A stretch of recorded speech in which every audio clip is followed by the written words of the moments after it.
Hola, ¿qué tal? Bienvenidos a esta nueva clase de nuestro curso de Matemáticas Computacionales y Teoría de la Computación. Mi nombre es Marco Benalcázar.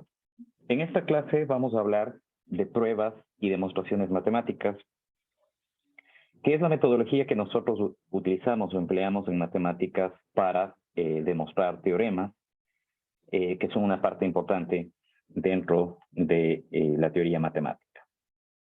Vamos a empezar haciendo una breve revisión de algunos elementos que ya los hemos estudiado con cierto detalle en el transcurso de este curso, pero que sin embargo, pues, es importante que tengamos claros esos conceptos para el estudio de los diferentes métodos de prueba de teorema que vamos a estudiar en este curso. Así que empecemos revisando, pues, lo que es un sistema matemático. Ustedes recordarán que en una clase pasada veíamos que un sistema matemático se caracteriza por tener axiomas, definiciones, términos no definidos, ¿ok? Y aquí también vamos a incluir teoremas. Ciertamente esta es la parte más importante de un sistema matemático, ¿no? Los axiomas son proposiciones que asumimos verdaderos o cuyo valor de verdad no lo tenemos que demostrar. Las definiciones es parte de los sistemas matemáticos y nos permiten crear términos, objetos o elementos necesarios para el sistema matemático. Y en función de los axiomas y las definiciones, nosotros podemos construir teoremas y ustedes saben que los teoremas los tenemos que demostrar. Cuando hablamos de teoremas, podemos incluir en este caso teoremas, lemas y corolarios. ¿Ok? Ya sabemos nosotros que los lemas son teoremas que no tienen tanta relevancia, pero que son necesarios para construir proposiciones más complejas de las que llamamos teoremas. Mientras tanto que los corolarios son conclusiones o son teoremas que se desprenden de otros teoremas, o conclusiones, decía, que se desprenden de otros teoremas, y de ahí el nombre de corolarios. En definitiva, todos estos tres elementos que tenemos indicados aquí necesitan o deben ser demostrados. ¿Ok? Entonces, ya hemos dicho, los axiomas son proposiciones que asumimos como verdaderos, no necesitamos demostrar, son los bloques sobre los cuales construimos los demás elementos de un sistema matemático. Las definiciones las usamos para crear nuevos conceptos en términos de los existentes o quizás simplemente nuevos conceptos. Y los teoremas son proposiciones que se obtienen al juntar uno o más axiomas y definiciones o definiciones y que, como se indica aquí, se ha probado que son verdaderos o necesitan ser probados como verdaderos. Los lemas son teoremas que no son interesantes, son teoremas al final, pero cuyo resultado no es interesante por sí mismo, pero que sin embargo, este resultado puede ser útil para probar otro teorema. ¿Okay? Esa es la característica de los lemas, y los corolarios son teoremas que se derivan con facilidad de otro teorema. ¿Ok? La demostración o prueba, que es lo que nos ataña en esta clase, es un proceso mediante el cual nosotros construimos un argumento y con este argumento establecemos la verdad de una proposición a la que le damos el nombre de teorema. ¿Okay? En todo este escenario, ¿qué nos permite la lógica? La lógica, en este caso, es una herramienta que nosotros vamos a utilizar para analizar la estructura de la demostración. La lógica nos permite saber si el procedimiento que hemos utilizado para demostrar un teorema es correcto o no, y en función de eso, pues, determinar si el teorema ha sido correctamente demostrado o no. ¿Ok? Entonces, la lógica, insisto, se encarga de revisar la secuencia de pasos que nosotros seguimos para probar un teorema. ¿Ok? No analiza el contenido per se del teorema, sino la secuencia de pasos que nosotros aplicamos para demostrar la verdad de un teorema. Ok, demos un ejemplo de un sistema matemático. Los números reales son un ejemplo de un sistema matemático. Los axiomas que podemos nosotros, o sobre los cuales nosotros podemos definir los números reales, o con respecto a los números reales, son los que se indican aquí. Podemos definir dos axiomas. Para todo número real X y Y, el producto de X por Y es igual al producto de Y por X. El axioma 2 nos dice que existe un subconjunto P de números reales, los cuales satisfacen. Si X y Y están en el conjunto P, entonces X más Y y el producto de X por Y también están en P. Y B, si X es un número real, entonces exactamente una de las siguientes afirmaciones es verdadera. X está en P, X es igual a 0, o menos X está en P. ¿Okay? La multiplicación está definida de manera implícita en el primer axioma. Nosotros estamos poniendo aquí que el producto de dos números reales, sin importar el orden, dan el mismo resultado. Y obviamente, como parte de esta ecuación que ponemos aquí, estamos diciendo que es posible multiplicar números reales. ¿Sí? Entonces, aquí están dos axiomas que no necesitamos demostrarlos. Estos son puntos que tomamos como elementos de partida para definir otras cosas más complejas respecto de números reales. Y definiciones. Ejemplos de definiciones serían: los elementos del conjunto P se llaman números reales positivos. ¿Okay? Entonces, aquí estamos definiendo que el conjunto P son todos los números reales positivos. ¿Okay? De esta manera, aquí queda claro, ¿no? Lo que estamos indicando acá, o estos criterios. Si P es el conjunto de los números reales, un número es un número positivo, 0, o es un número negativo, y si es un número negativo y lo multiplicamos por menos 1, lo convertimos en un número positivo, ¿no? Entonces, la definición en este caso nos permite crear el objeto P, donde el objeto P en este caso es el conjunto de los números reales positivos. Podemos dar una definición 2, y es que el valor absoluto de un número real está definido como X si el número es positivo o 0, y menos X de otra manera. Entonces aquí estamos creando una función dentro de este sistema matemático, donde esta función se llama valor absoluto, y la característica de esta función es que nos da un número positivo o 0, producto de la transformación del número X, que es un número real de entrada. ¿Okay? Entonces, cuando ustedes ven un sistema matemático, ustedes van a encontrar definiciones. De hecho, se escribe la palabra definición. Van a encontrar la palabra lema, van a encontrar la palabra teorema y la palabra corolario, disculpen, que son términos comúnmente usados en matemática. ¿Ok? Entonces, con esto ya recordamos nosotros típicamente cuál es la estructura de un sistema matemático. No sé si hasta este punto tienen alguna consulta, algo no queda claro, me dicen por favor. ¿Estamos bien hasta aquí? Ok. Bien, en este caso vamos a proporcionar ejemplos de teoremas, dos ejemplos de teoremas que podemos desarrollarlos en el sistema matemático que involucra a los números reales. Entonces, dos ejemplos de teoremas que podemos dar acerca de números reales son: si nosotros multiplicamos a X por 0, el resultado va a ser 0, sin importar cuál es el número real que ingresa, o para todo número real que ingresa, ¿no? Acordémonos que en este caso nosotros estamos usando un cuantificador universal,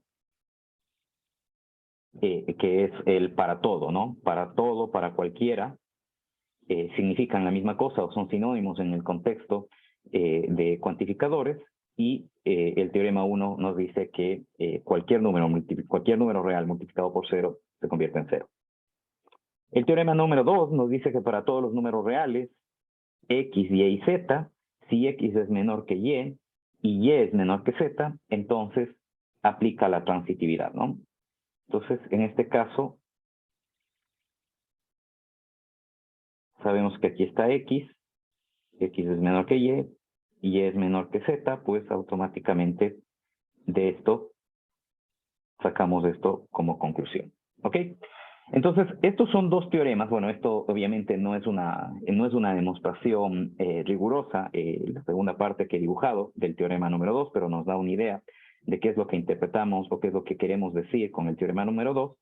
Y estos son dos ejemplos de teoremas que podemos construir en este sistema matemático. Noten ustedes que el teorema número 1 parte del hecho de una multiplicación. Entonces, para poder yo utilizar en un teorema, en este caso la multiplicación, yo debía haber definido previamente qué implica multiplicar. En los axiomas que nosotros dimos anteriormente, estamos definiendo automáticamente la multiplicación a través del axioma 1. ¿Okay? Entonces, por eso es posible multiplicar. Si es que yo no hubiese definido la multiplicación, yo tengo que dar una definición de multiplicación y tengo que decir multiplicar qué significa. Cuando yo multiplico dos números, ¿qué estoy haciendo con esos números o cómo obtengo su resultado? ¿Ok? Eso con respecto a los elementos que usamos nosotros dentro de los teoremas. Ahora, en el caso de un lema o un ejemplo de un lema que nosotros podemos dar en este sistema matemático es, si n es un entero positivo, entonces n-1 también es un entero positivo o n-1 es igual a 0. ¿Ok? Este es un resultado que dentro de este contexto le hemos puesto como lema porque nosotros lo consideramos un resultado no tan importante o relevante por sí mismo, pero que sin embargo lo podemos usar como punto de partida para demostrar algún teorema más complejo. ¿Ok? Esto de cuándo le doy el nombre de lema y cuándo le doy el nombre de teorema, de alguna manera depende del criterio de la persona que está analizando, ¿no? La persona que analiza o hace la demostración sabrá si ese resultado es importante en el contexto en el que está trabajando o no. Si no es importante por sí mismo, pero sirve para demostrar otras cosas, le va a dar el nombre de lema. Y si es que es el resultado interesante o importante por sí mismo, le va a dar el nombre de teorema. Si ese resultado se derivara de un teorema, le dará el nombre de corolario, como ya hemos visto anteriormente. ¿Ok? Entonces, en el caso de los lemas también tenemos que demostrar, ¿no? Entonces, para nosotros, teorema, lema y corolario, los podemos agrupar a todos como teoremas en el sentido de que necesitan ser demostrados. ¿Ok? Entonces, esa es la característica de un sistema matemático. Entonces noten que hemos puesto un ejemplo de un sistema matemático que tiene axiomas, tiene definiciones, en función de estos axiomas y de estas definiciones, no todos los axiomas ni todas las definiciones, hemos juntado partes de esos axiomas o parte de esas definiciones para crear dos teoremas y también hemos creado un teorema o una proposición cuyo contenido no es relevante o interesante por sí mismo, pero que con este lema o con esta proposición a la que le hemos dado la categoría de lema, podemos construir o hacer demostraciones de proposiciones más complejas a las cuales les daremos el nombre de teorema. ¿Ok? Entonces, así es como crearíamos un sistema matemático. Ok, hemos dicho entonces que los teoremas que involucran teoremas, lemas y corolarios necesitan ser demostrados. Los métodos que vamos a ver de aquí en adelante son algunos métodos, no son todos, por cierto, pero quizás son los métodos más populares o más comúnmente usados a la hora de hacer demostraciones matemáticas. Vamos a empezar con el primer método que nos permite demostrar teoremas, al cual le llamamos prueba directa. Ok, la prueba directa se caracteriza por tener la siguiente estructura o el siguiente procedimiento para demostrar teoremas.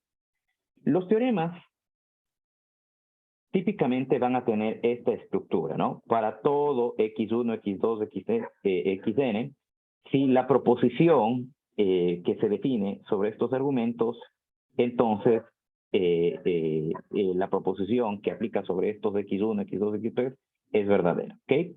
Entonces, aquí estamos poniendo un cuantificador para todo elemento que interviene en el teorema y aquí estamos poniendo la afirmación que queremos demostrar como verdadera, que es parte del teorema, ¿ok?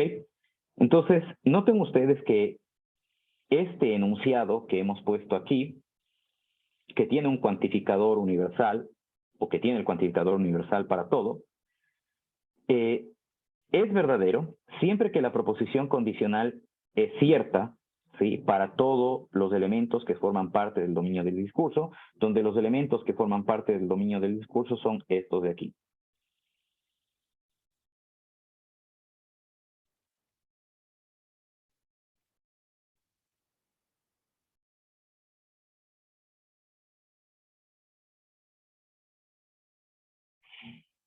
¿Ok?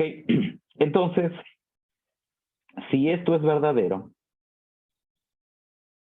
y esto de aquí es verdadero, pues automáticamente todo el enunciado que hemos puesto aquí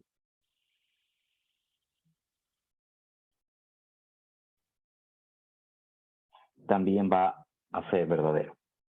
¿Ok? El primer caso, para todo x1, x2, x3, xn, típicamente va a ser verdadero porque vamos a asumir que efectivamente estamos considerando elementos dentro del dominio del discurso, así que esta parte no va a ser tan compleja de mostrar.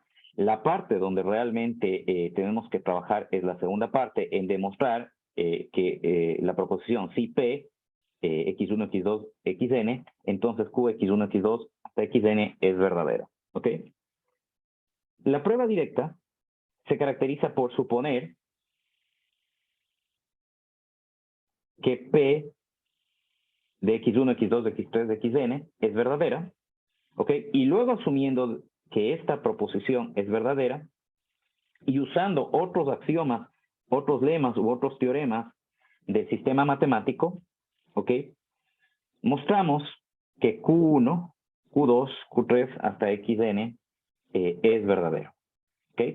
Entonces tenemos si P, entonces Q.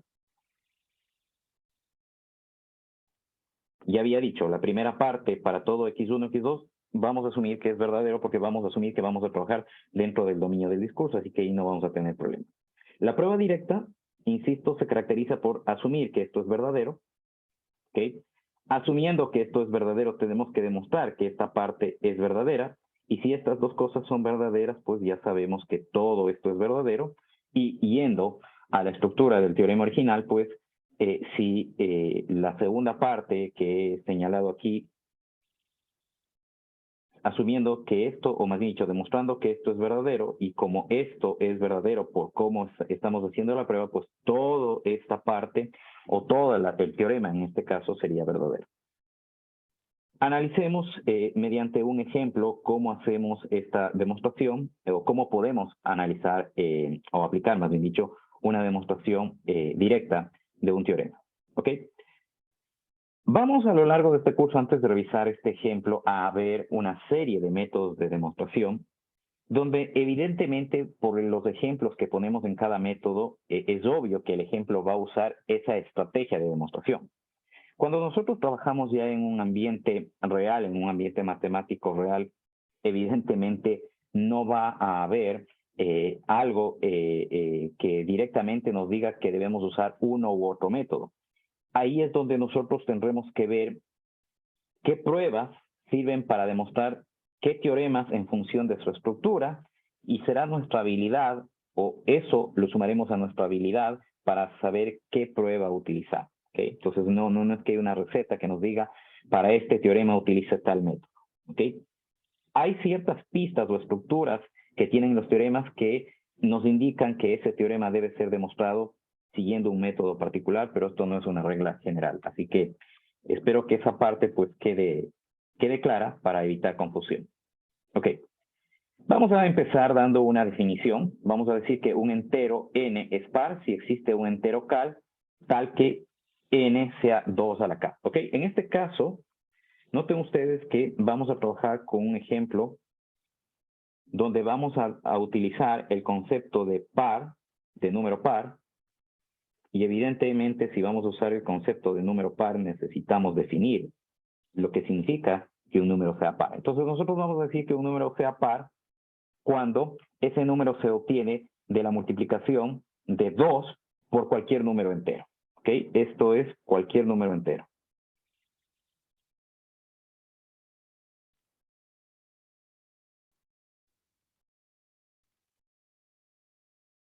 Entonces, cualquier número par se obtiene de multiplicar 2 por un número u otro número entero. Demos otra definición. Un entero n es impar si existe un entero un entero k tal que se cumple esta parte. ¿Ok? Entonces, esto de aquí es un número par.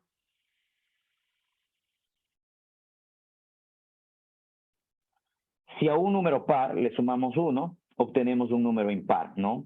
Entonces, esto también nos muestra que si nosotros vamos analizando la secuencia de números enteros, vamos a tener números pares, impares, pares, impares, pares, impares. Es decir, los números pares e impares se van alternando los unos con respecto a los otros. ¿Ok? Dicho esto, dadas estas dos definiciones, al ser definiciones no necesitamos demostrarlas. ¿Ok? Simplemente estas son cosas que asumimos que son verdaderas, ¿ok? Y que en función de esto vamos a construir cosas que podemos demostrar. Y en este caso definimos un teorema que nos dice que para cualesquiera o para todos, ¿okay? Entiéndase esto, para todo número entero m y n, si m es impar y n es par, entonces la suma de m más n es impar. ¿Okay? La parte que tenemos que demostrar es esta parte de aquí. En realidad tenemos que demostrar todo el teorema. Pero ya hemos dicho que la primera parte que decimos para cualesquiera o para todo número entero, m y n, asumimos que es verdadero, entonces todo se reduce a demostrar esta parte de aquí. La prueba directa se caracteriza por asumir que esto es verdadero, y si esto es verdadero, tenemos que demostrar que esta parte de aquí sea verdadero, y si estas dos cosas son verdaderos, esto es verdadero. Como hemos asumido que esta parte de aquí es verdadero, pues el resultado en su conjunto va a ser verdadero y en consecuencia el teorema quedará demostrado. ¿Ok? Entonces, dicho eso, analicemos la demostración de este teorema. Vamos a suponer que m y n son números enteros, ¿ok? Y que son números enteros cualquiera, dado que obviamente parte del teorema nos dice o usa un cuantificador universal. Entonces no podemos asumir ninguna cosa específica respecto a m y n, sino que simplemente son enteros cualquiera. ¿Ok? Adicionalmente, por la condición del teorema, vamos a asumir que m es impar y vamos a asumir que n es par. ¿Ok? Asumir que m es impar y que n es par implica asumir, o más bien dicho, decir que esta parte es verdadera, que es la condición de la estrategia de demostración directa. Asumiendo que esto es verdadero y que esto es verdadero, lo único que nos queda por demostrar es que esta parte es verdadera y justamente en eso vamos a trabajar. Ok. Como m es impar, ahí es donde usamos la definición 2. Como m es impar, nosotros asumimos que m puede ser expresado de esta manera, donde k1 es un número entero.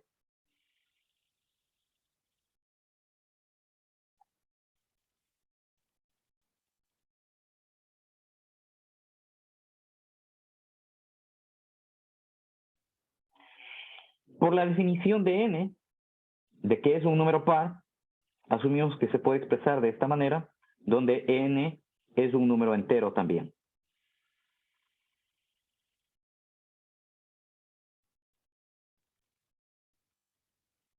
¿Ok? Listo. Hasta ahí simplemente hemos expresado a m y n en función de lo que hemos asumido como verdadero, que es que m sea impar y que n sea par, y bajo las definiciones pues hemos puesto cómo se podrían expresar estos dos números. Ahora vamos a trabajar con la parte que tenemos que demostrar, que es la suma. Si sumamos m con n y expresamos cómo se pueden obtener m y n, tendríamos este resultado de aquí. Si agrupamos términos de manera conveniente, nos quedaría esto de aquí, donde K1 y K2, como ustedes recordarán, son números enteros. Si yo sumo dos números enteros, este resultado, K1, K2, es un número entero.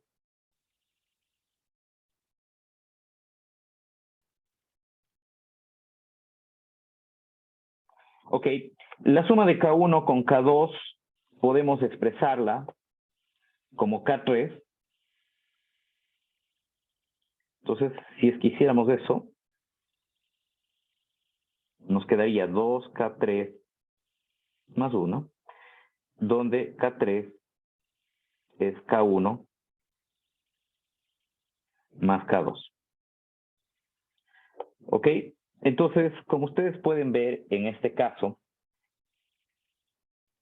esta estructura que hemos obtenido aquí corresponde a la misma estructura que hemos dado para un número impar. ¿Ok? Entonces, esto que está aquí, o esto que hemos hecho aquí, nos permite demostrar que efectivamente m y n es un número impar. ¿Ok? Y como eso es lo que dice el consecuente de esa proposición, pues la proposición es, o el consecuente es verdadero. Como antecedente y consecuente son verdaderos, toda la proposición es verdadera, y como esta parte de aquí asumimos como verdadera y todo esto es verdadero, pues en consecuencia el teorema queda demostrado. ¿Ok? Entonces, esta es una forma que tenemos para probar teoremas, y típicamente esta forma la vamos a usar cuando tenemos teoremas en donde parte del teorema incluye, o el inicio del teorema incluye, un cuantificador universal. No sé si queda claro en esta parte cuál es la lógica de la demostración. Entonces, antes de dar espacio para que puedan preguntar si tienen alguna duda, entendamos qué es lo que hace la lógica. La lógica no se encarga de ver el contenido mismo de lo que tenemos en esta parte. La lógica se encarga de ver qué tengo que demostrar para saber si todo lo que está escrito aquí es verdadero. Entonces, la lógica nos dice, esto debe ser verdadero, esto debe ser verdadero y esto debe ser verdadero. ¿Ok? Si esto es verdadero y esto es verdadero, como aquí tengo una proposición condicional, esto de aquí es verdadero. ¿Ok? Y como aquí tengo una conjunción, ¿ok? Si esto es verdadero y esto es verdadero, pues toda la conjunción es verdadera. ¿De acuerdo? De eso se encargaría la lógica. No sé si tienen alguna consulta hasta esta parte, me dicen por favor.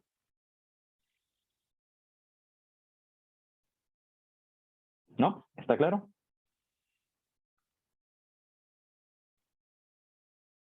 Ok. Vamos ahora a ver otra estrategia de prueba que se llama prueba por casos. ¿Ok? Y vamos a suponer que nosotros tenemos que probar una proposición que está escrita de esta manera. Si P, entonces Q. Vamos a probar en este caso, o más dicho, vamos a asumir en este caso que P, esta proposición de aquí, es o se forma de la disyunción de P1, P2, P3 y así sucesivamente hasta Pn. ¿Okay? Entonces, todo esto es P. Entonces, P es una disyunción de n proposiciones, y estas n proposiciones los denominamos casos. ¿Ok? Entonces, en realidad, el teorema va a estar puesto de esta manera. Si P1 o P2 o P3 o P4 y así sucesivamente hasta Pn, entonces será Q. ¿Ok? Entonces, cuando nosotros tenemos un teorema expresado de esta manera, la prueba que nosotros tenemos que hacer es esta que está aquí. Tenemos que probar si el caso 1 se cumple, Q se tiene que cumplir, y si el caso 2 se cumple, el Q se tiene que cumplir, y así sucesivamente. ¿Ok? Entonces, nosotros tenemos que demostrar que esto es verdadero, que esto es verdadero, y así sucesivamente, y que esto es verdadero. Si todos los elementos de la conjunción son verdaderos, pues automáticamente nosotros sabemos que la conjunción es verdadera. ¿Ok? Entonces, la estrategia de la prueba por casos es, primero, identificar que un teorema esté expresado de esta manera. La prueba por casos nos dice, si usted quiere probar algo así, debe en realidad ir probando estas proposiciones de las cuales se hace una conjunción, ¿ok? Que básicamente es equivalente. Esto que está aquí es equivalente a lo que está acá. Entonces, por cada caso tengo que demostrar que la conclusión es verdadera. Y si yo hago eso para todos los casos, pues automáticamente el teorema es verdadero. Bien, analicemos en este caso un ejemplo. Vamos a asumir que X es un número real, ¿ok? como una hipótesis, ¿ok? Entonces, asumir que X es un número real, ¿qué implica? Que X es un número real no negativo y que X es un número real negativo, ¿ok? Entonces, que X sea un número real no negativo implica decir que X, perdón,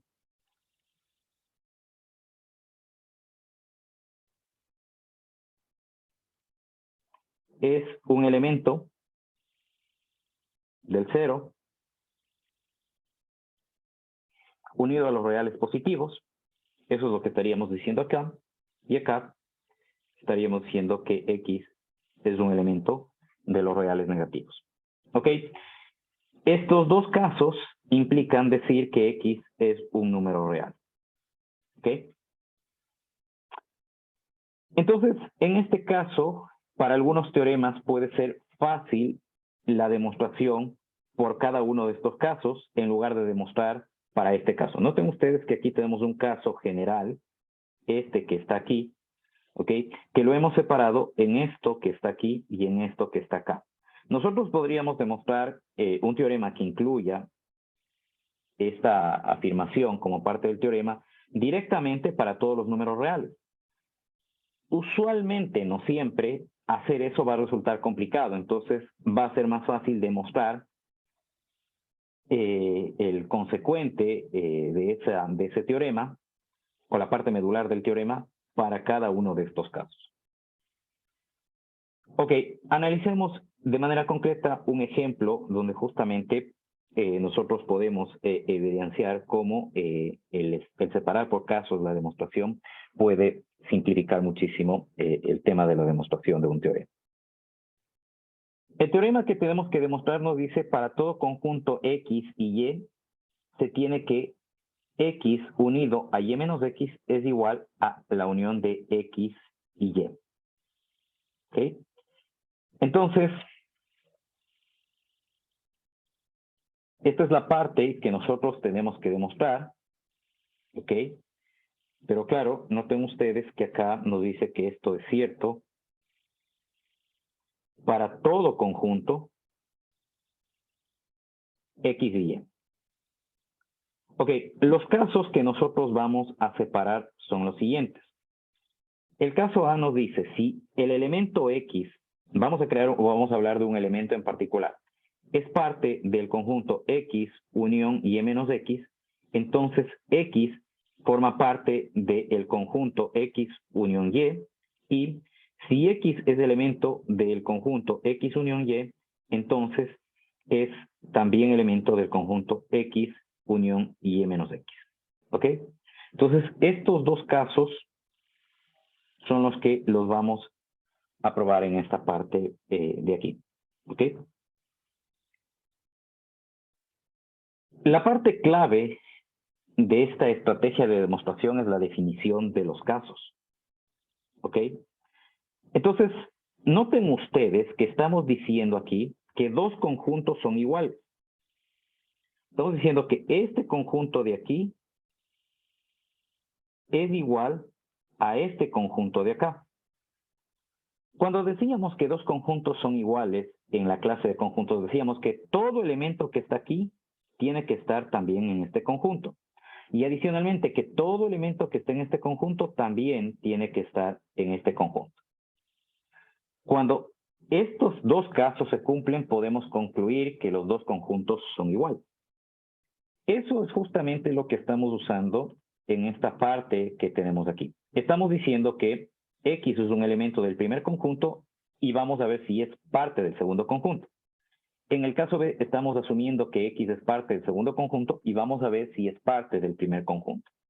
Si A y B son verdaderos, entonces automáticamente sabemos que esta parte que está aquí es verdadera, ¿ok? Y como estamos asumiendo que X y Y en mayúsculas son cualquier conjunto, son conjuntos, esto de aquí también es verdadero y en consecuencia todo el teorema o todo el enunciado del teorema es verdadero. Ok, entonces la prueba por casos nos permite justamente demostrar esto, o más bien dicho, definir estos casos. Y una vez que definimos estos casos, pues tenemos que probar cada uno de estos casos.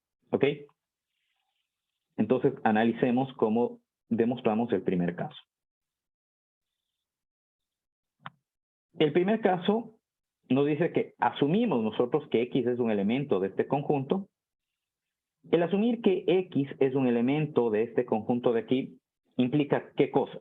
Implica que X pequeña, es parte del conjunto X, eso es lo que estamos diciendo aquí, o en su defecto que X es parte de este conjunto de acá, ¿ok? Cuando unimos, cuando tenemos un conjunto producto de la unión de dos conjuntos, ¿ok? Y decimos que un elemento es elemento o es parte de su unión, pues esto de aquí es cierto. Si X fuera parte del conjunto X, entonces X es parte de la unión X u Y. Si X es elemento del conjunto Y menos X, entonces sabemos que X es elemento de Y, y si X es elemento de Y, pues evidentemente también va a estar siendo parte de la unión. Con esto que estamos poniendo, con estos dos pasos que hemos puesto aquí, demostramos que esta proposición que tenemos aquí es cierta.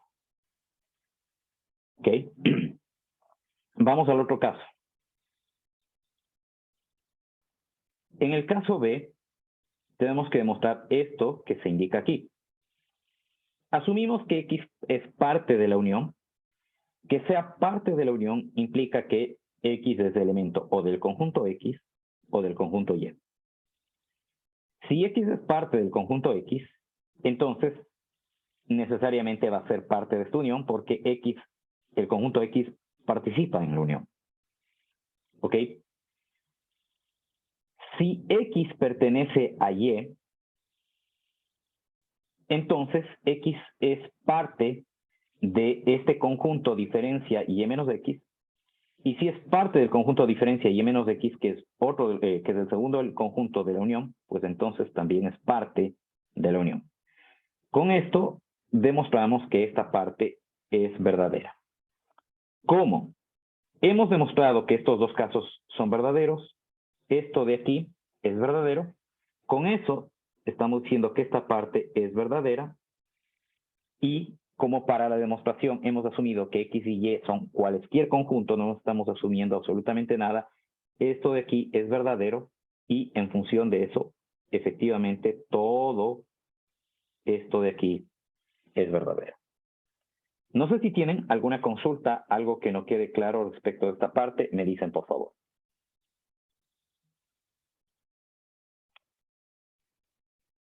Noten ustedes que, claro, en este caso, dado que el ejemplo ya está escrito, resulta bastante fácil entenderlo, ¿no?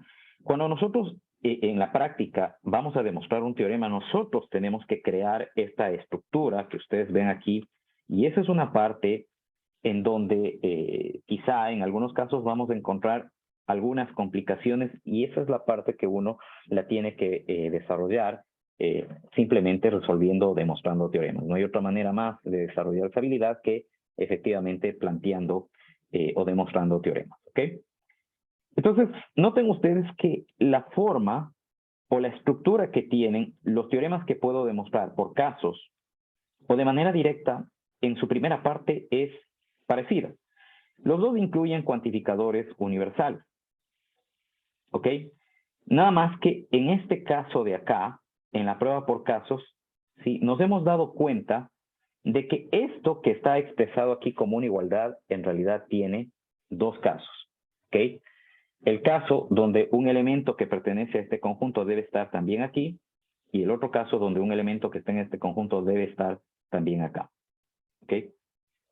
Es decir, como ustedes pueden ver, los casos no están puestos explícitamente dentro del teorema. Uno tiene que identificar esos casos, ¿ok? Entonces, ese hecho de poder uno identificar esos casos dentro del teorema para hacer esa tarea uno requiere desarrollar la habilidad justamente de poder identificar esa situación. No sé si hasta aquí tienen alguna consulta. Si algo no queda claro, me dicen por favor. ¿Estamos claros? Ok. Un tipo de prueba muy relevante para nosotros dentro del campo de ciencias de la computación es la prueba por contradicción. Muchas de las pruebas que ustedes van a encontrar en libros de matemáticas computacionales y de teoría de la computación usan esta estrategia de prueba. Otra estrategia de prueba relevante para nuestro campo, para nuestra carrera, va a ser la prueba por inducción. Esto no quiere decir que las demás pruebas no se utilicen o no sean importantes, sino que simplemente no son tan frecuentes como esta prueba por contradicción y la prueba por inducción. Quizá la prueba por inducción es la prueba o el método de prueba de teorema más relevante o más utilizado dentro de ciencias de la computación. ¿Okay? Dicho esto, pues veamos cómo podemos probar teoremas usando contradicción. De nuevo, vamos a asumir que los teoremas se dan en la forma en la que ya hemos visto anteriormente, si P entonces Q. Vamos a asumir en este caso que la hipótesis es verdadera. Ok. Y vamos a asumir que la conclusión es falsa. Luego, usando P y negación de Q y otros axiomas, definiciones, teoremas u otros elementos previamente definidos, tenemos que generar una contradicción. ¿Qué significa generar una contradicción? Una contradicción es una proposición de la forma R y R negado es verdadero. ¿Okay? Entonces, a eso llamamos una contradicción. A la prueba por contradicción también se la llama prueba indirecta. Prueba indirecta porque no probamos directamente esto de aquí, sino que para probar esto de aquí vamos a derivar una contradicción y en base a esa contradicción vamos a decir que esto de aquí es verdadero. ¿Ok? Listo. La estructura de la prueba por contradicción es,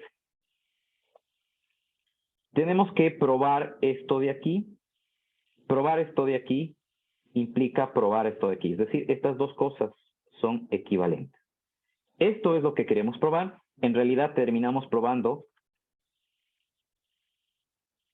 esto que está aquí de esta forma. De ahí el nombre de prueba indirecta. No estoy probando directamente lo que está aquí, sino estoy probando algo equivalente a esto de acá. ¿Y qué es esa cosa equivalente? Tengo que probar que P y el complemento de Q son verdaderos, que en función de eso llego a esta contradicción y si es que eso es cierto, esto de aquí es verdadero. Ok, y si esto es verdadero, como estas dos cosas son verdaderas, esto también es verdadero. Ahora, para saber que esto es correcto, ¿qué tengo que hacer? Tengo que demostrar efectivamente que estos son equivalentes.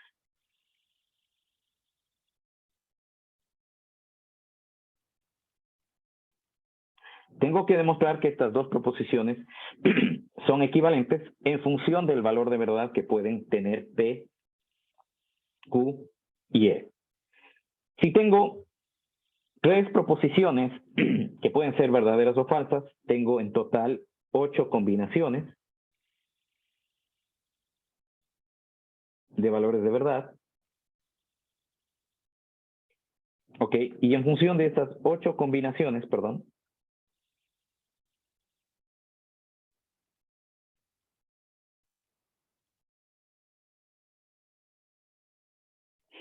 analizo cada uno de los resultados. Ok, aquí tengo P, entonces Q. Ok, trabajo con estos dos y en función de eso defino los valores de verdad de esta proposición condicional. acá defino el valor de la conjunción, el valor de verdad de la conjunción P y Q negado, ¿ok? Acá defino el valor de verdad de R y R negado, ¿ok? Y en función de estos dos resultados de aquí, defino este resultado de acá, que es la segunda proposición. Con estos resultados que tengo aquí, ¿qué es lo que tengo que observar? Que esta columna de aquí, déjenme usar otro color, tengo que demostrar que esta columna de aquí me da exactamente el mismo resultado que esta columna de acá. Si es que me dan exactamente el mismo resultado para todos los casos, entonces, ¿qué significa? Que son equivalentes. Entonces, como efectivamente nosotros nos damos cuenta que esta columna de aquí nos da el mismo resultado que esta columna de acá, esta expresión lógica es equivalente a esta expresión lógica, por lo tanto, demostrar que esta expresión lógica es verdadera implica demostrar que esta expresión lógica es verdadera, y ahí es donde uno puede darse cuenta de que la prueba por contradicción, la estructura de la prueba por contradicción es correcta, ¿ok? Y ya hemos dicho que a la prueba por contradicción la llamamos prueba indirecta porque en lugar de probar esto, que es lo que hacíamos en las pruebas directas, estamos en realidad probando esto de acá, que en forma no se parece mucho a esto de acá, pero que ya hemos visto que son equivalentes lógicos. ¿Ok? Les doy un momento, por favor, para que revisen que los valores de verdad de estas columnas de aquí efectivamente son los que se definen, y en función de eso continuar con el estudio de este tipo. Bien, entonces una vez que hemos comprobado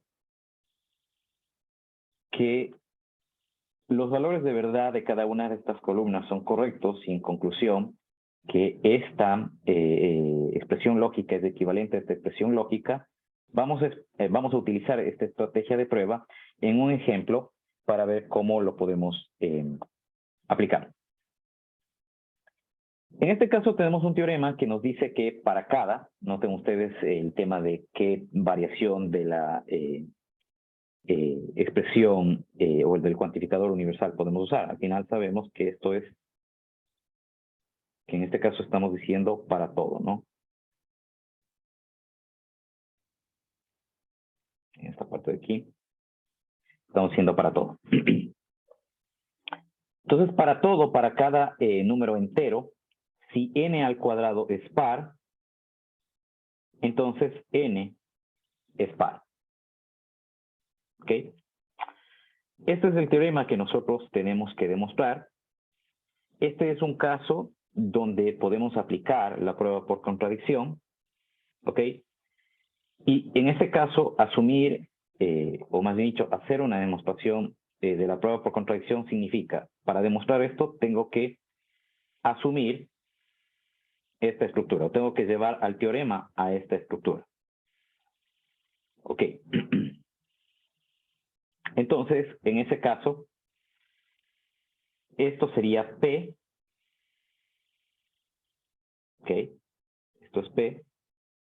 Esto es Q. Tengo que mostrar que esto es verdadero.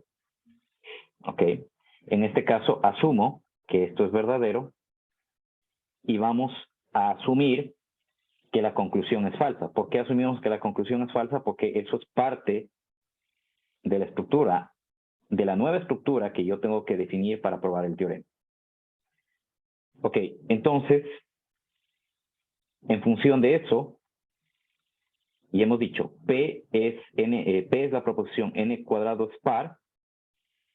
Ya sabemos, obviamente esto, ustedes dirán, no es una proposición, porque no sé cuánto es el valor de n. Para eso ya asumimos que n es un número entero, ¿no? Entonces, n cuadrado es par, es P, Q es n es par, y Q negado es n no es par, lo mismo que es n es par, ¿ok? Entonces, esto es equivalente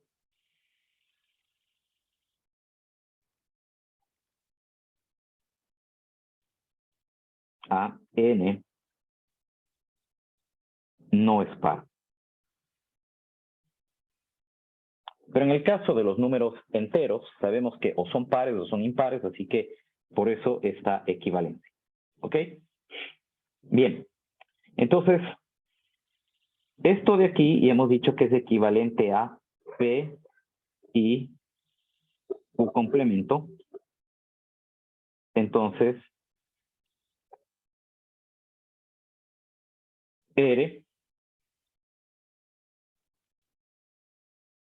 y R complemento. ¿Ok? Entonces ya tenemos los elementos que necesitamos en esta parte de aquí. Ya tengo P, ya tengo Q complemento. Ahora, con esto tengo que efectivamente ver que se genera esta contradicción que está aquí. Ok. Hagamos esa parte entonces. Dado que n es impar, el hecho de que sea un número impar implica que n lo puedo expresar de esta manera que está aquí. Esto ya lo definimos anteriormente en otro ejemplo. Si n puede ser expresado de esta manera, n al cuadrado sería todo esto que yo tengo aquí, ¿no? Simplemente es hacer un poco de operaciones con lo que implica n, ¿no? Entonces, n al cuadrado es 2 a la k más 1 al cuadrado. Ya saben ustedes que este binomio es igual a esta expresión. Agrupando términos convenientemente, tengo esta expresión que está aquí. Ok, donde esto que está aquí es un número entero.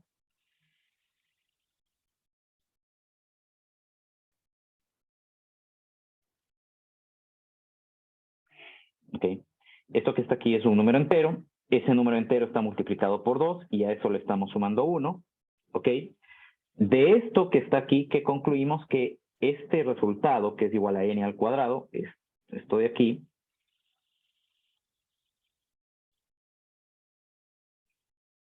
es igual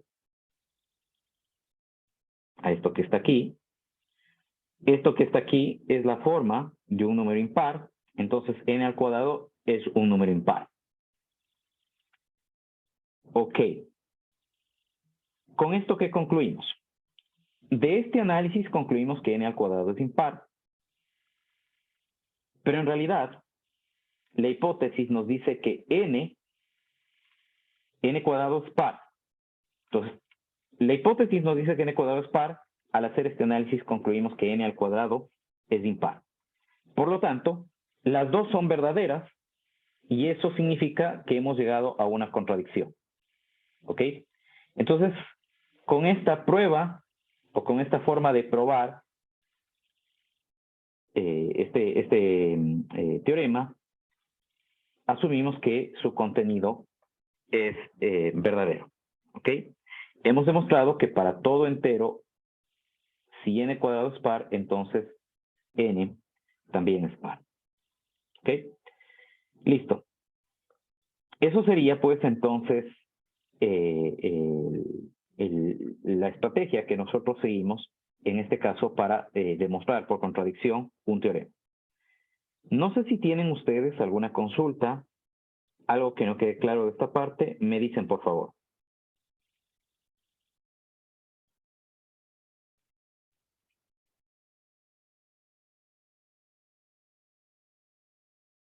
¿Estamos bien hasta ahí?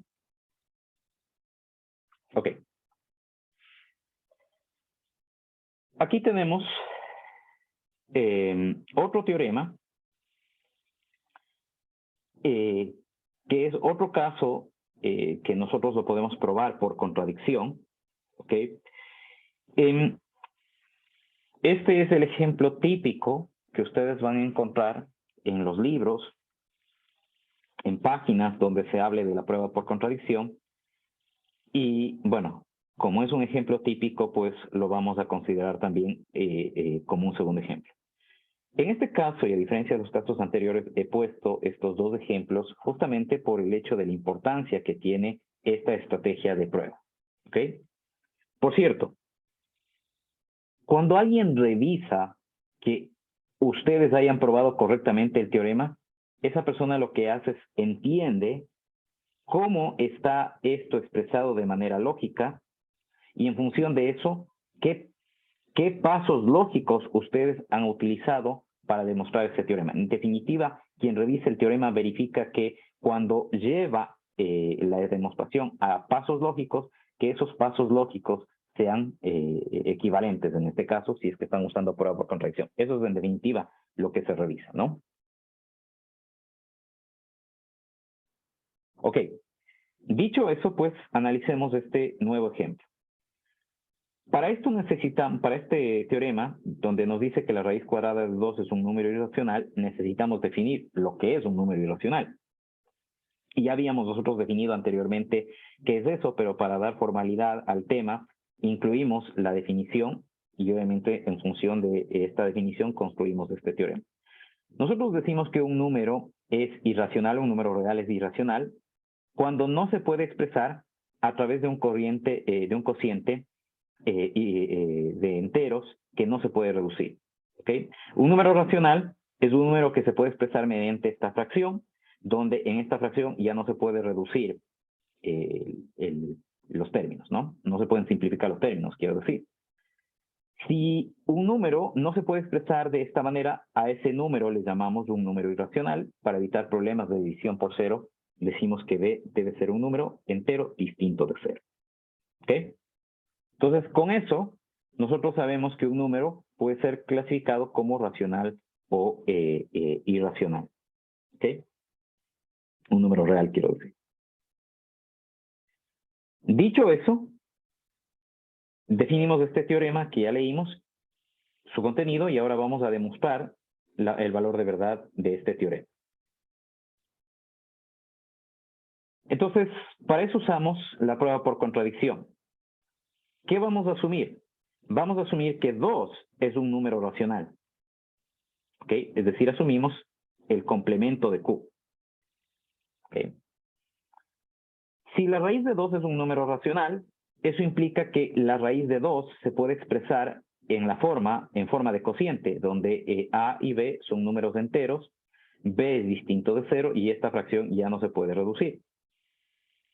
Esto es parte de las características que tiene que cumplir este cociente. Ok, ¿eso qué implica que no se pueda reducir? Y esta es la parte clave cuando uno hace pruebas, ¿no? El hecho de que la fracción sea irreducible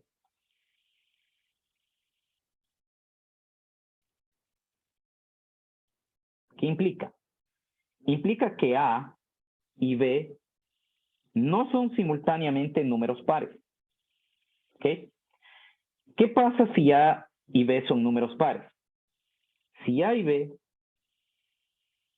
son pares, entonces A sobre B me quedaría 2K1 dividido para 2K2, donde K1 y K2 son cualquier números enteros. Y esto viola el hecho de decir que sea una fracción irreducible, porque puedo simplificar el 2.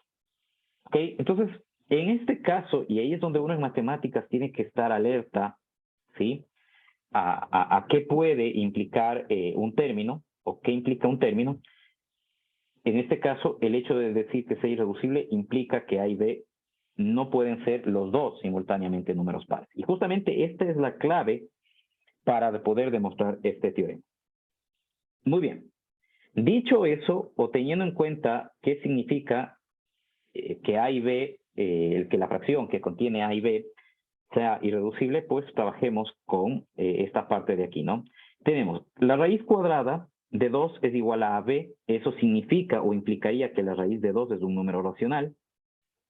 Elevando esto al cuadrado, todo esto que viene ya son cosas que uno tiene que ver qué hacer para operar, ¿no? Elevando la raíz los dos lados de la ecuación al cuadrado me queda 2 al cuadrado más b cuadrado, ¿sí? Multiplicando los términos, los dos lados de esta ecuación por b al cuadrado, me queda 2b cuadrado es igual a a al cuadrado. Ok. ¿Qué saco como conclusión de esto de aquí?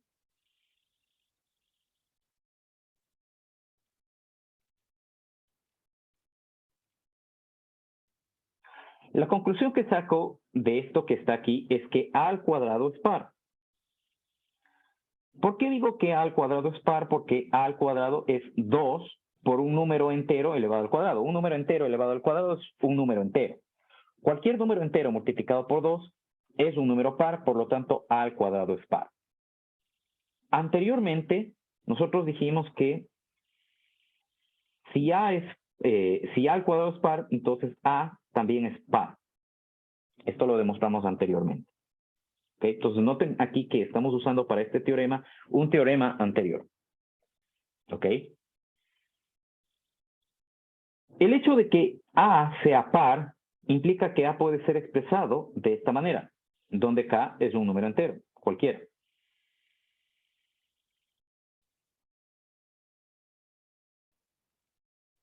¿Ok?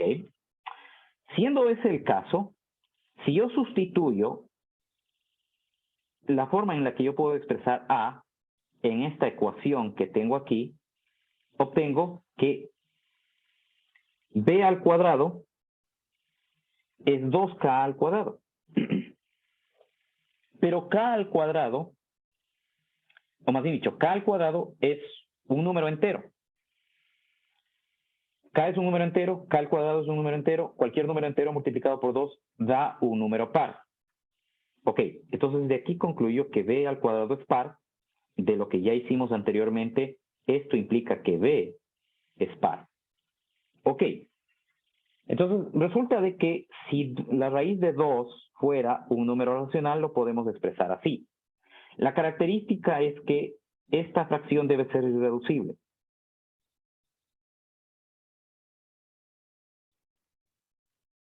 Que sea irreducible implica que no se pueden simplificar. Que no se pueda simplificar significa que A y B no pueden ser números pares. Si A es par, B debe ser impar, y si A es impar, B debe ser par.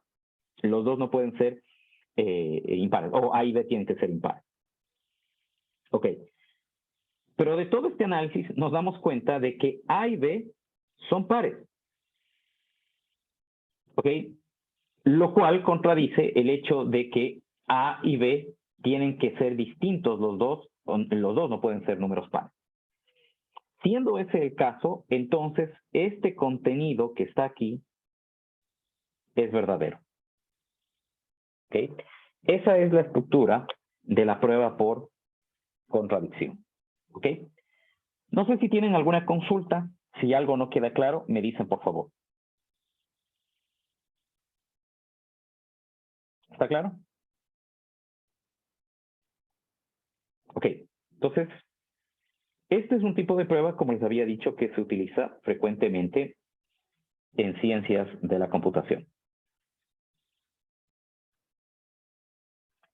Ok, otro tipo de prueba matemática, y como decía anteriormente, quizá la prueba matemática más común, más frecuentemente usada para probar teoremas relevantes para ciencias de la computación es la inducción matemática. Esta estrategia de prueba es la que vamos a encontrar con mayor frecuencia dentro de libros de computación y por lo tanto es importante que entendamos claramente cuál es su estructura. Ventajosamente, este tipo de prueba matemática tiene la ventaja de ser fácil de entender y al ser fácil de entender y si se utiliza con bastante frecuencia, eso implica que entender teoremas dentro de computación usualmente no es una tarea compleja. Usualmente, no siempre. ¿Okay? Entonces veamos cómo funciona este tipo de prueba. Vamos a suponer que tenemos una función proposicional o un predicado definido sobre una variable n, donde esta variable n tiene como dominio del discurso los enteros positivos. Ok, siendo ese el caso, ¿cómo demostramos que esta función proposicional es verdadera? Bueno, demostramos que esta función proposicional es verdadera, demostrando de que se cumple para el primer caso, que lo llamamos caso base, y a partir de demostrar que se cumple para el caso base, demostramos que se cumple para todos los demás enteros que son parte del dominio del discurso. Okay. Entonces, recordemos, en este caso, ¿qué estamos haciendo? Entonces tenemos el dominio del discurso, que son los enteros positivos, 1, 2, 3, y así sucesivamente, hasta n, y esto sigue. Ok, y acá tenemos el conjunto S de n, donde aquí tenemos la proposición que resulta de aplicar el predicado S al conjunto 1, al elemento 1, disculpen. Acá tenemos el resultado de aplicar el predicado al elemento 2, el resultado de aplicar el predicado al elemento 3, así sucesivamente hasta el resultado de aplicar el predicado al elemento n, y esto sigue, ¿no?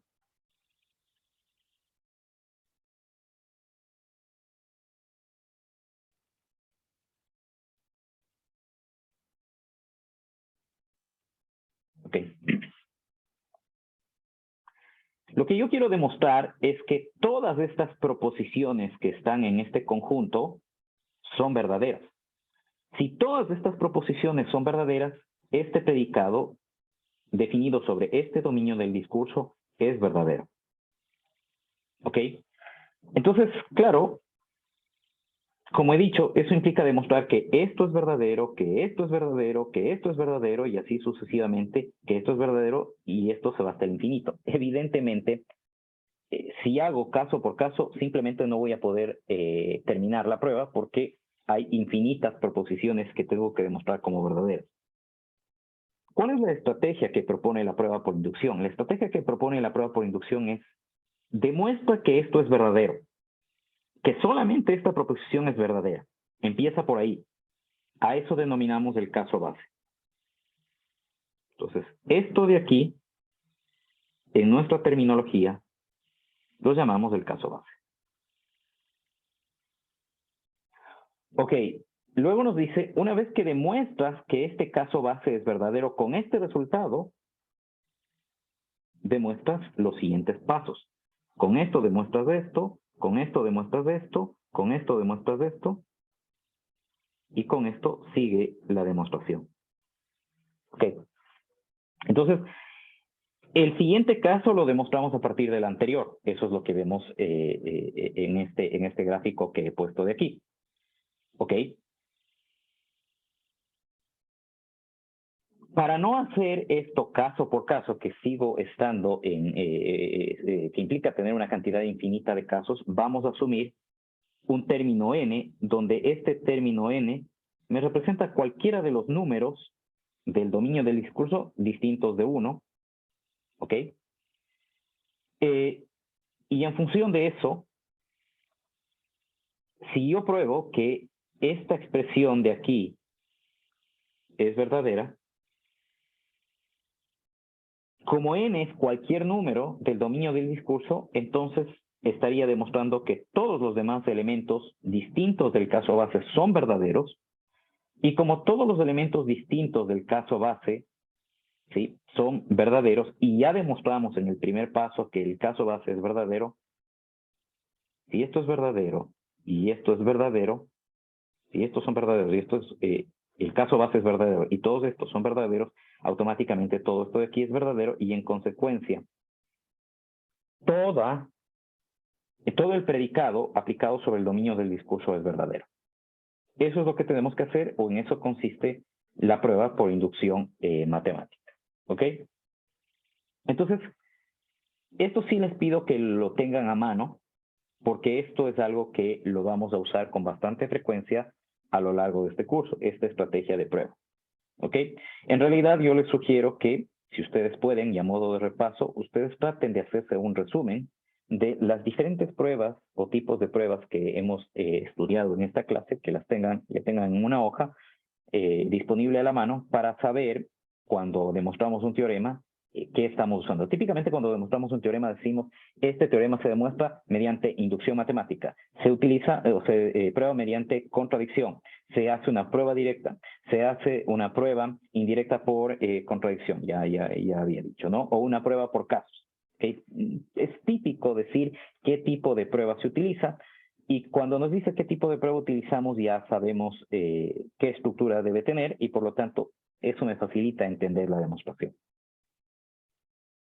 Ok, con esto empecemos, o más dicho, analicemos una demostración. Vamos a demostrar el factorial, ¿no? Vamos a demostrar un teorema que involucra el factorial, quiero decir. Obviamente, de nuevo, si yo tengo un teorema que involucra al factorial, a la función factorial, tengo que decir esta función factorial cómo se calcula. Eso es lo que se hace en esta definición.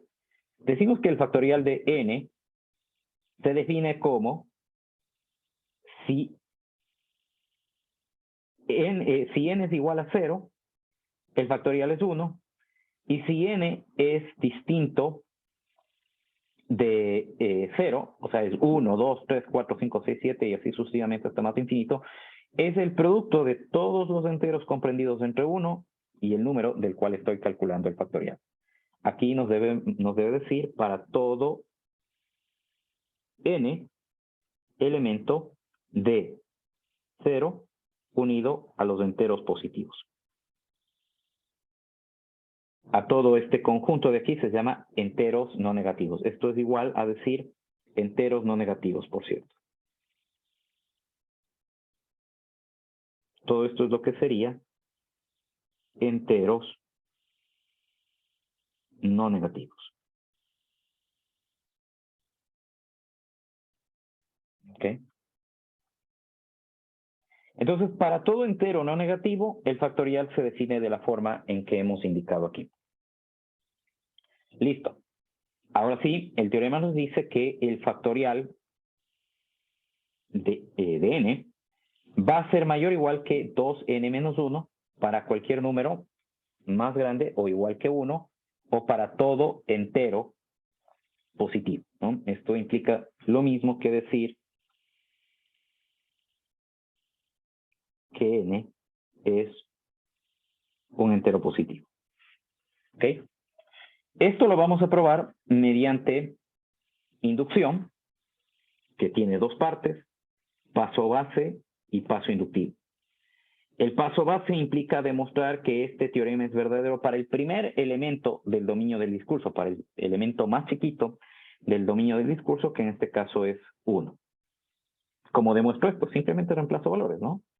1, el factorial de 1 es 1, y 2 a la 1 menos 1 es 2 a la 0, que es 1. Entonces me queda que 1, el factorial de 1, es igual al resultado de esta expresión, que es 1. Entonces, en este caso se cumple la igualdad. Noten que aquí tengo mayor o igual. En este caso, de las dos posibilidades que puedo tener, se cumple la igualdad. El paso base, entonces, es cierto. ¿Okay? Y aquí concluyo que esta parte es cierta. Vamos ahora con el paso inductivo. El paso inductivo implica demostrar que esto de aquí va a ser cierto para todo n mayor o igual que 2.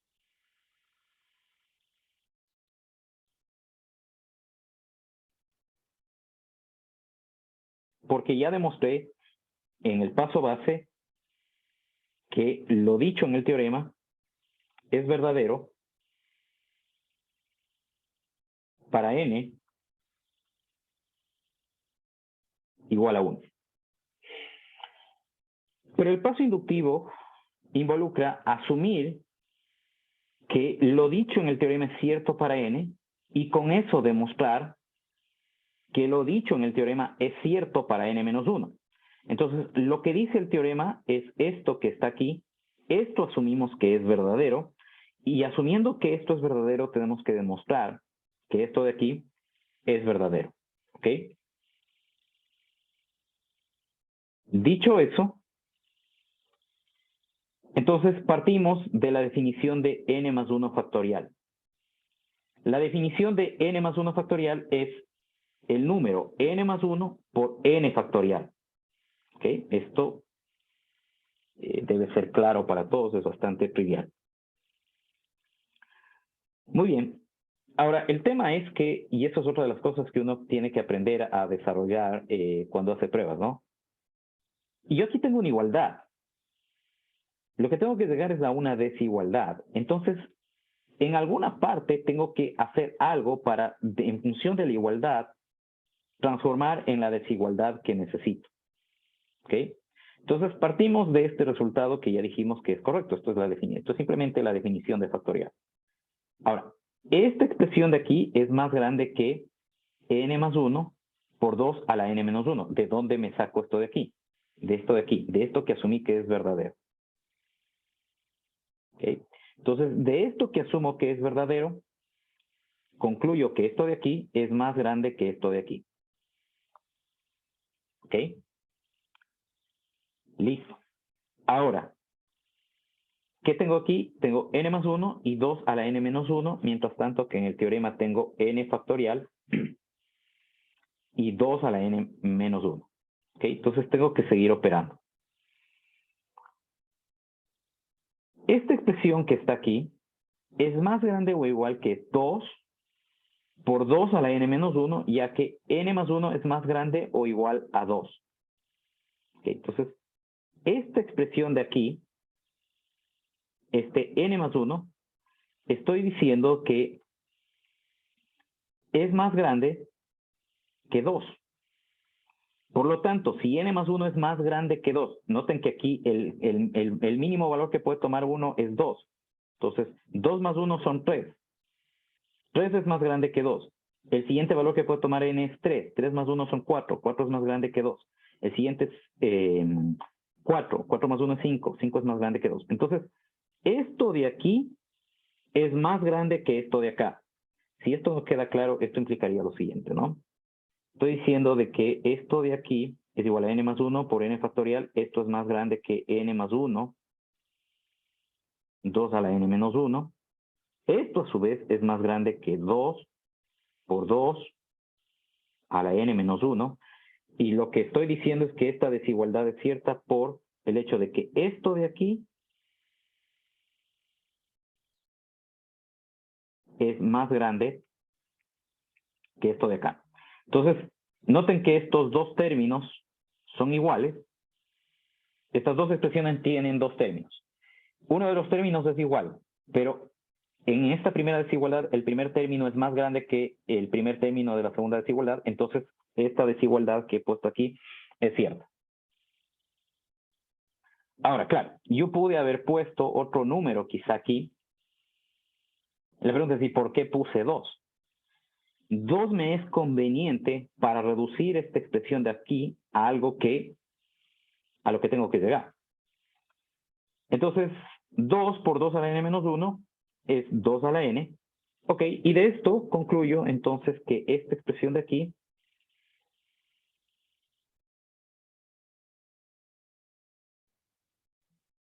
es igual a esta expresión de acá. Ok. Más dicho, más que es igual, es más grande o igual que esta expresión que está aquí. Ok. Y con eso, esto que está aquí queda demostrado. Ok.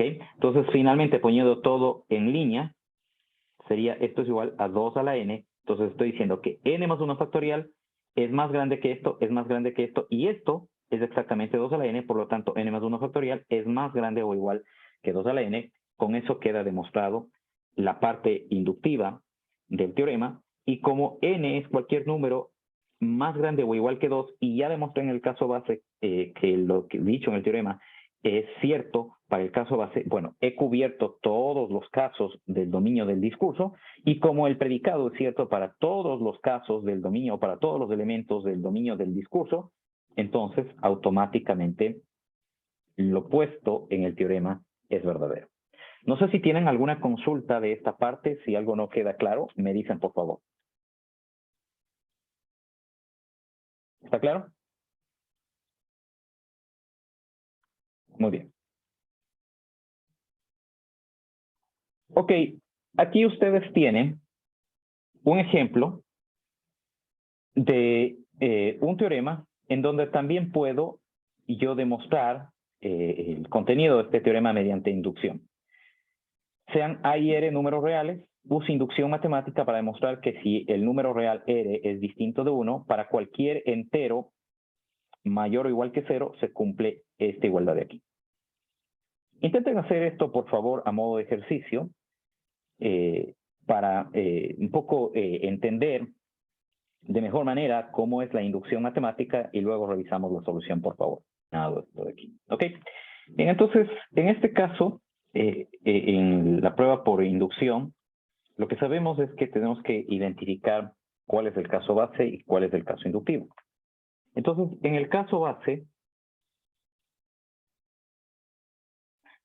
tenemos que demostrar que esta expresión que está en el teorema es verdadera para n igual a 0, que es el menor valor que nos da el teorema, ¿no? Ok, entonces es bastante trivial, ¿no?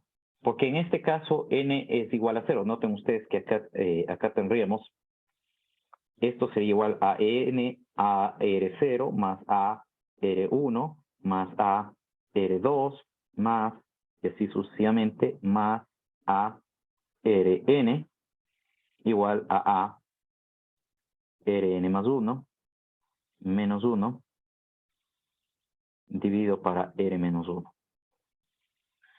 Ok, en el caso base, lo que tenemos que mostrar es que a es igual a a. Entonces, si reemplazamos el valor de el caso base, nos queda a r0 más 1 menos 1 dividido para r menos 1. Esto es igual a por r a la 1, o r simplemente, menos 1 dividido para r menos 1. Obviamente, esto lo puedo simplificar. Y finalmente, llego a esta igualdad, que es cierta. A es igual a A. Entonces, hasta ahí, el caso base es bastante sencillo. Ahora, en el caso inductivo, en el paso inductivo,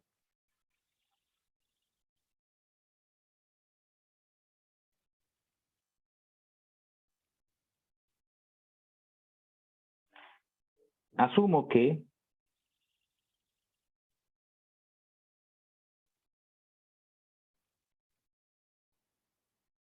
AR a la 0 más AR a la 1 más AR a la 2 más, y así sucesivamente, hasta AR a la n. Asumimos que esto es igual a la expresión que nos indica ahí, Rn más 1 menos 1 dividido para R menos 1. Asumimos que, y tenemos que demostrar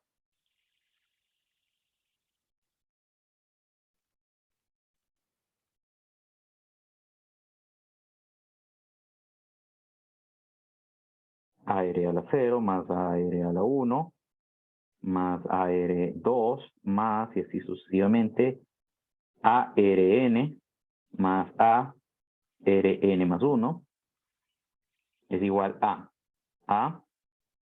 R a la n más 2 menos 1 dividido para R menos 1. ¿Ok? Entonces, asumiendo que esto es verdadero, tengo que demostrar que esto de acá es verdadero. ¿Ok? Para no perder mucho tiempo, en esta parte se indica cómo podemos trabajar con eso, ¿ok? En esta segunda parte, y en función de eso, pues, demostrar tanto que el caso base es cierto, como que el caso inductivo es cierto. Entonces, recapitulando lo que hemos dicho, es que el caso base para este caso, y típicamente para todos los teoremas que se demuestran por inducción, es bastante sencillo, o más sencillo que el paso inductivo. El caso base involucra demostrar que el contenido del teorema es cierto para el menor de los valores del dominio del discurso, y en el paso inductivo, asumiendo que la expresión dada en el teorema es verdadera para n, tenemos que asumir que también es verdadera, o más dicho, tenemos que demostrar que es verdadera para n menos 1. En este caso particular, la solución del paso inductivo está expresado aquí, y en conclusión, este teorema es verdadero. ¿Ok? Acá tenemos nosotros otro teorema que se puede demostrar por inducción. ¿Ok? En este caso, no vamos a hacer el ejercicio con detalles, simplemente les pido que por favor ustedes revisen este ejemplo brevemente y lo entiendan. ¿Ok?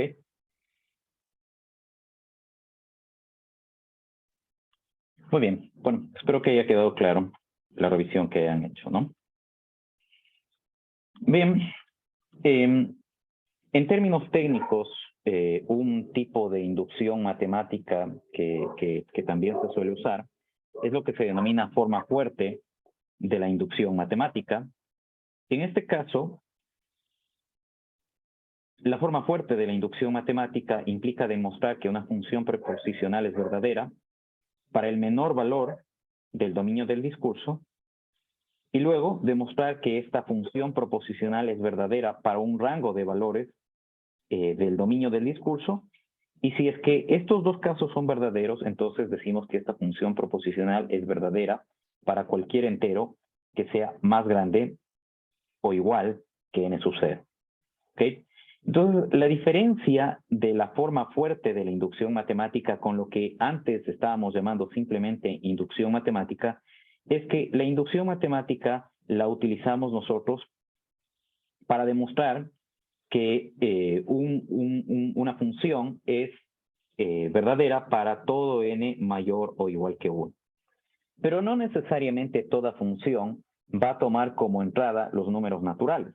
Puede tomar un subconjunto de los números naturales o un subconjunto de los números enteros positivos, y justamente la forma fuerte de la inducción matemática se aplica para aquellos casos. Esa es la diferencia entre lo que llamamos de inducción matemática y la forma fuerte de la inducción matemática es simplemente el rango de valores que puede tomar el dominio del discurso. En el primer caso, en inducción matemática, el dominio del discurso son todos los números naturales o enteros positivos, que es lo mismo. En este segundo caso, estamos asumiendo que estamos tomando un subconjunto de los números naturales, ¿ok? Para definir nuestra función, ¿ok? Aquí tenemos un ejemplo en donde justamente usamos la demostración por la forma fuerte de la inducción matemática, ¿ok? Entonces, la función con la que nosotros vamos a trabajar es esta de aquí. Vamos a demostrar que C de n es menor o igual que 4n para toda n mayor o igual que 1, donde C de n tiene esta expresión que ustedes ven aquí. ¿Ok? Entonces, el caso base de esta fórmula recursiva es C de 1 igual a 0, y la función se define de esta manera. C de n se calcula como C de n sobre 2, la función piso, más n, para cualquier n mayor que 1.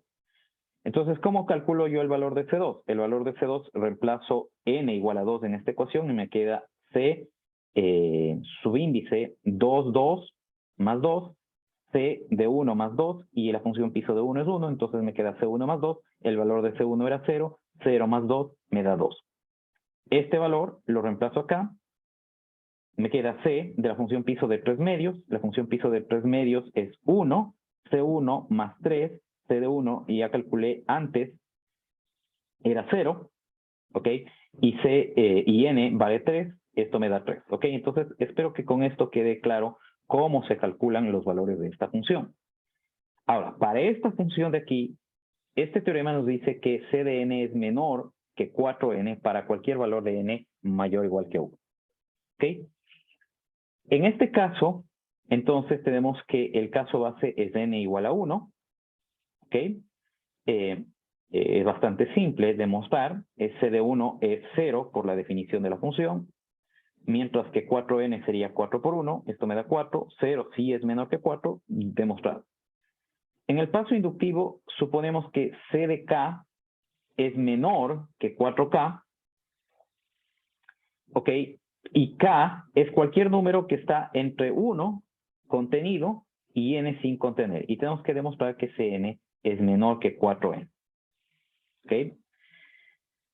Ahora, lo que nosotros tenemos que, y esto es otra de las cosas que tenemos que entender, ¿no? La función piso cumple con esta desigualdad que está aquí. La función piso de n medios es menor que el valor de n, ¿ok? Por lo tanto, uno puede asumir que K es menor que esto de aquí, y por la suposición que hicimos en la parte inductiva tenemos que C de n medios es igual a C de K, y C de K es menor que 4K, y este 4K es igual a esta expresión que está aquí. ¿Ok? De esta expresión de aquí, obtenemos esta expresión de acá, donde finalmente obtenemos que C de n, ¿ok?, es menor que 4n, con lo cual queda demostrado el teorema. ¿Ok? En este caso, la diferencia que hemos hecho, o la diferencia de la inducción matemática que hemos utilizado aquí con respecto de la inducción matemática que utilizamos en el caso anterior, es que estamos utilizando la variable k, que antes no la usábamos. Antes en inducción matemática simplemente decíamos, asumimos que la función es verdadera para cualquier n, y asumiendo que es verdadera para cualquier n, demostramos que es verdadera para n más 1. Acá estamos usando esta variable auxiliar. Esta es la diferencia. Ok, la pregunta es, en este caso, o más dicho, revisemos este ejemplo y planteemos la pregunta. Tenemos la suma de 1 más 3, ok, más 5, etc. Entonces, acá tenemos n, acá tenemos el resultado de esta suma de números. Cuando n vale 1, el resultado de la suma es 1. Cuando n vale 2, el resultado de la suma es 4. Cuando n vale 3, el resultado de la suma es 9. Cuando n vale 4, el resultado de la suma es 16. Lo que yo quiero es encontrar una fórmula o una función de n que me permita, mediante esta función, calcular el valor de esta suma. ¿Ok? Resulta de que esta f de n es de n al cuadrado. ¿Ok? Y esto es cierto para cualquier entero positivo. La pregunta es, ok, ¿de dónde me saco esta expresión que está aquí? Y esto es un ejercicio que típicamente nosotros lo vamos a abordar a lo largo de nuestro curso. Vamos a tener sumas de números enteros y típicamente vamos a buscar por expresiones equivalentes al resultado de esa suma. ¿Ok?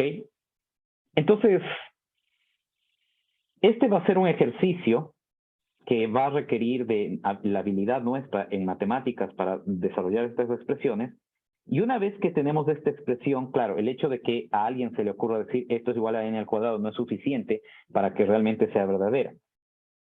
El hecho de presentar una expresión matemática aquí es un ejercicio de creatividad, de habilidad matemática, pero una vez que tengo la expresión, mediante inducción matemática, yo tengo que demostrar que esta expresión compacta de aquí es igual a esta suma. Entonces, la inducción matemática nosotros la vamos a usar para que la expresión que pongamos acá la podamos demostrar como equivalente a la expresión matemática que está, en este caso, en el lado izquierdo, que es la expresión matemática, una expresión matemática larga que queremos compactar.